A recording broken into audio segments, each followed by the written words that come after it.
নমস্কার বন্ধুরা, কৌশলী রান্নাঘরে সবাইকে স্বাগত। আমার আজকের রেসিপি ফুলকপি ভর্তা। ফুলকপির ভর্তাটা দেখো, কে কীরকমভাবে করো আমি জানি না, কিন্তু আমি কিভাবে করছি সেটা তোমাদের সাথে আজকে শেয়ার করব। দেখো, ফুলকপিগুলো আমি গ্রেট করে রেখে দিয়েছি, তার সঙ্গে আমি দুটো আলু গ্রেট করে রেখেছি, ক্যাপসিকাম গ্রেট করে রেখেছি। এবার আমি কড়াইটা বসিয়ে দিয়েছি গ্যাসে, তেলও দেওয়া হয়ে গেছে, তেলটাও আমার গরম হয়ে গেছে। এবার আমি তেলের ওপর দিয়ে দিচ্ছি পেঁয়াজ কুচি। দেখো, পেঁয়াজ কুচি, টমেটো কুচি, লঙ্কা সব একসঙ্গে আমি দিয়ে দিচ্ছি তেলের ওপরে।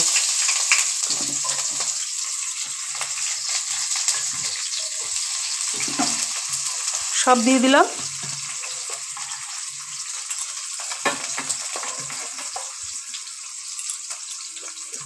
এবার আমি পেঁয়াজগুলোকে ভেজে নেব, ভালো করে লাল লাল করে পেঁয়াজগুলোকে আমি ভেজে নেব। তার মধ্যে আমি দিয়ে দিচ্ছি রসুন, হামুনদিস্তাতে থেতে রেখেছি, সেই রসুনটাও আমি দিয়ে দিচ্ছি এর মধ্যে। এবার সব একসঙ্গে আমি ভালো করে ভাজবো ওগুলোকে।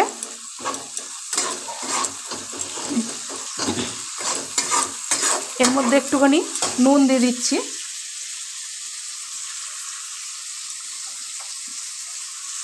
নুন দিয়ে দিলাম, তাহলে ভাজাটা তাড়াতাড়ি হবে। এইবার আমি ভালো করে লাল লাল করে ভেজে নিচ্ছি। ফিরে আসছি পরবর্তী স্টেপে।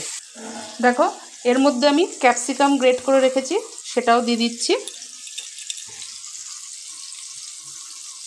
আমি একটুখানি আলাদাভাবে ফুলকপি তোমার ভর্তা করছি, একটু নতুনত্ব আছে এটার মধ্যে।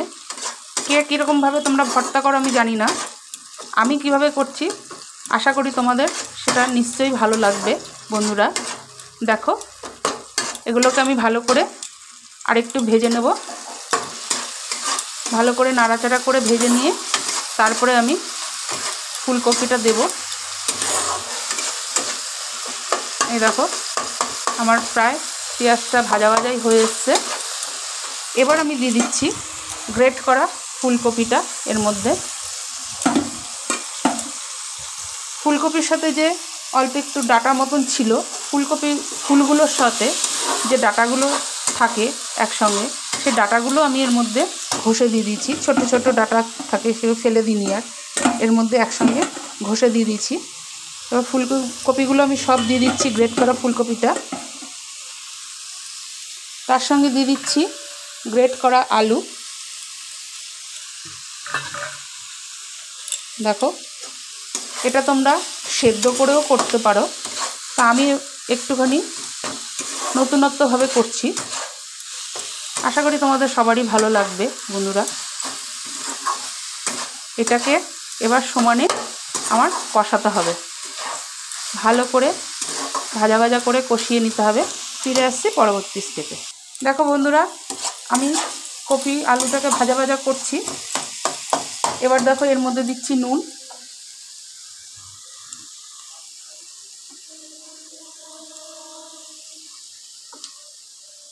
নুন দিয়ে দিলাম। এবার দিচ্ছি হলুদ, হলুদ দিয়ে দিলাম। এবার দিচ্ছি মিষ্টি, মানে চিনি। ভর্তা জাতীয় জিনিস একটু মিষ্টি মিষ্টি হলে খেতে ভালো লাগে, দিয়ে দিলাম চিনি। এইবার ভালো করে নাড়াচাড়া করে তোমার ভর্তাটা করব। আর ফুলকপি তো তেলটা একটু বেশি লাগে, আবার একটুখানি তেল দিয়েছি আমি। তেল বেশি না দিলে ভর্তাটা খেতেও ভালো লাগে না।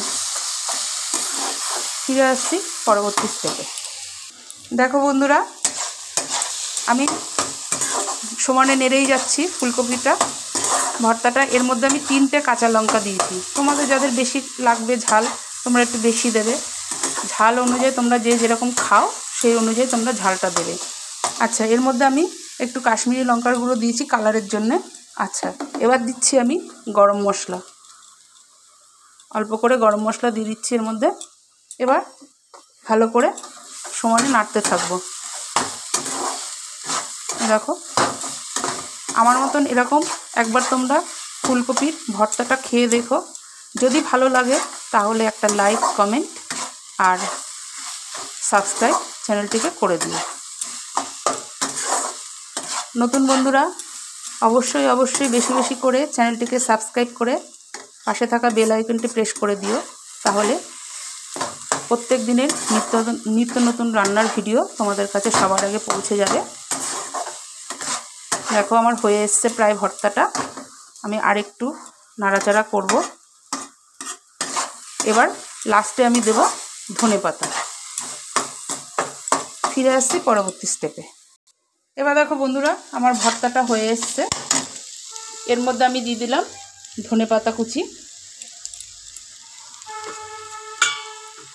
দেখো ধনেপাতা কুচি দিয়ে দিচ্ছি।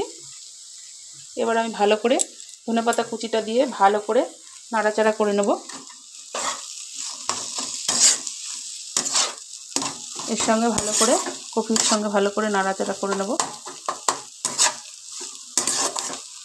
ধনেপাতাটা লাস্টে দিলে খেতে খুব ভালো লাগে ভর্তাটা। গরম মশলাও দিয়েছি, তার সঙ্গে আবার একটু ধনেপাতাও দিলাম, আর একটু খেতে টেস্ট হবে। তা তোমাদের কার কেমন লাগলো আমার ভিডিওটা সেটা কমেন্টে জানাবে।